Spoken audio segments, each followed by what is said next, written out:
di sebuah kampung yang tenang dan penuh kehangatan. Hiduplah seorang anak laki-laki bernama Raffi. Usianya 9 tahun, dan ia dikenal sebagai anak yang ceria serta mudah berteman. Bulan Ramadan telah tiba, membawa suasana yang berbeda di rumah dan di sekolah. Raffi selalu bersemangat menjalani puasa, tetapi tahun ini ia akan menghadapi sebuah ujian yang tidak ia sangka, menahan amarah. Sejak pagi, hari itu sebenarnya berjalan seperti biasa. Raffi bangun sahur dengan semangat, membantu ibu menyiapkan piring, lalu berangkat ke sekolah dengan wajah cerah. Namun cuaca siang itu sangat panas.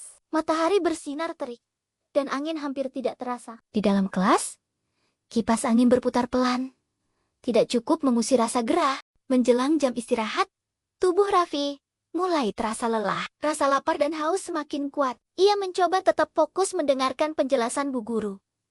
Namun, ketika bel istirahat berbunyi, suasana kelas menjadi lebih ramai dari biasanya. Beberapa teman yang tidak berpuasa makan dengan suara berisik. Raffi menunduk, berusaha tidak terganggu. Saat itulah, tanpa sengaja, Andi yang sedang berlari kecil di dalam kelas menyenggol meja Raffi. Botol minum kosong yang dibawa Raffi terjatuh dan menggelinding ke lantai. Tidak hanya itu, buku tulis Raffi juga terjatuh dan sedikit terlipat.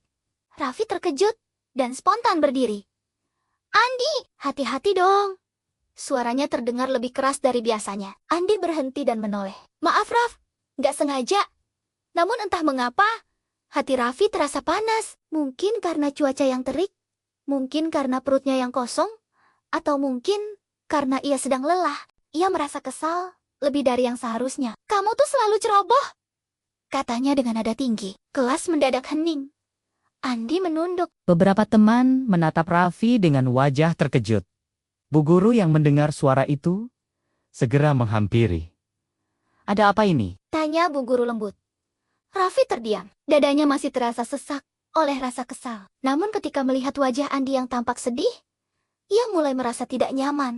"Andi tidak sengaja menyenggol meja saya, Bu," jawab Raffi pelan. Bu guru mengangguk.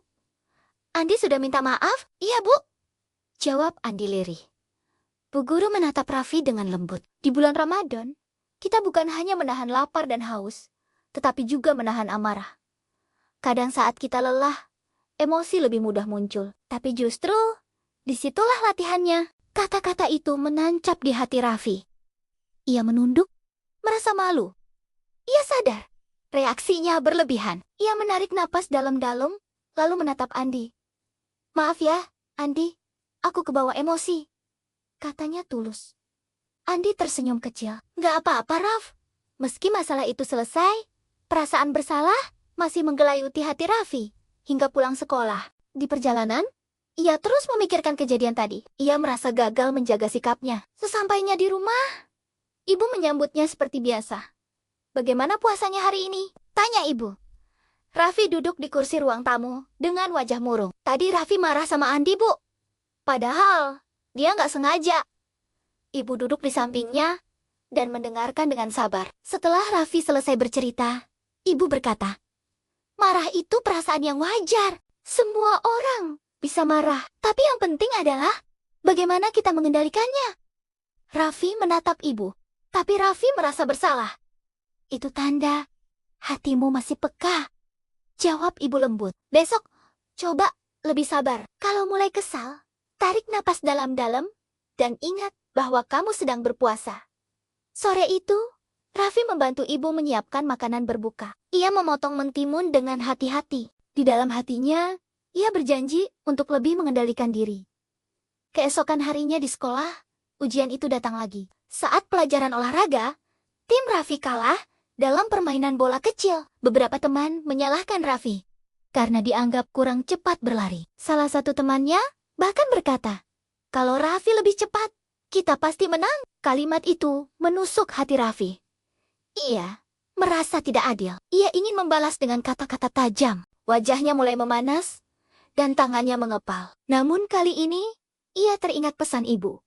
Ia menarik napas panjang. Ia menunduk sebentar, lalu berkata, "Maaf kalau aku kurang cepat. Tadi, aku sudah berusaha." Temannya terdiam. Suasana yang tadinya tegang perlahan mencair. Raffi merasa bangga pada dirinya sendiri. Ia berhasil menahan amarahnya. Sepulang sekolah, ia merasa lebih ringan. Ia menyadari bahwa menahan amarah memang sulit, tetapi bukan tidak mungkin. Setiap kali ia berhasil mengendalikan diri, ada rasa damai yang muncul. Beberapa hari kemudian, adiknya di rumah tanpa sengaja merusak salah satu mainan kesayangan Raffi. Mainan itu adalah hadiah ulang tahun dari pamannya. Ketika melihat mainan itu patah, Raffi hampir saja berteriak. Adiknya tampak ketakutan. "Maaf, Kak. Aku nggak sengaja." Raffi memejamkan mata sejenak. Hatinya bergejolak. Ia ingin marah, tetapi ia tahu itu tidak akan memperbaiki keadaan. Ia menarik napas panjang, lalu berlutut di depan adiknya. "Lain kali hati-hati ya," katanya pelan. Adiknya mengangguk dan memeluknya. Raffi merasa matanya sedikit panas. Bukan karena marah, tetapi karena lega telah memilih untuk tidak meluapkan emosi. Malam itu, setelah salat tarawih, Raffi duduk bersama ayah di teras. "Ya, ternyata menahan marah itu lebih susah daripada menahan lapar," katanya jujur. Ayah tersenyum. "Karena marah datang dari dalam hati. Tapi kalau kamu bisa mengendalikannya, kamu akan jadi lebih kuat."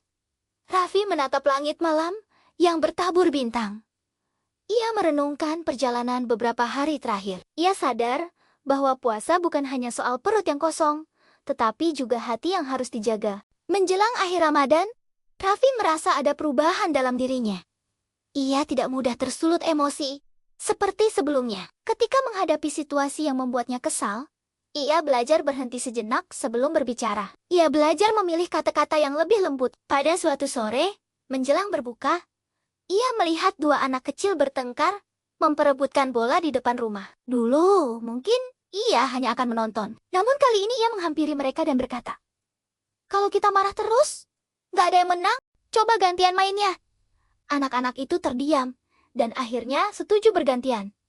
Raffi tersenyum kecil. Ia merasa pelajaran yang ia dapatkan mulai bisa ia bagikan pada orang lain. Ketika azan maghrib berkumandang hari itu, Raffi berbuka dengan hati yang penuh syukur. Ia merasa Ramadan kali ini memberinya ujian yang berbeda, tetapi sangat berarti. Di malam terakhir Ramadan, ia berdoa dengan sungguh-sungguh. Ia memohon agar bisa terus menjaga hatinya, tidak hanya di bulan suci, tetapi juga di hari-hari biasa. Raffi sadar bahwa menahan amarah adalah perjalanan panjang. Ia mungkin masih akan merasa kesal di kemudian hari. Namun, kini ia tahu caranya menghadapinya. Ia tahu bahwa dengan menarik napas, mengingat tujuan puasa, dan memilih kota-kota yang baik, ia bisa melewati ujian itu. Dan sejak saat itu, setiap kali rasa marah mulai muncul, Raffi selalu mengingat bulan Ramadan ketika ia belajar bahwa kekuatan sejati bukan terletak pada kerasnya suara, melainkan pada lembutnya hati yang mampu mengendalikan diri.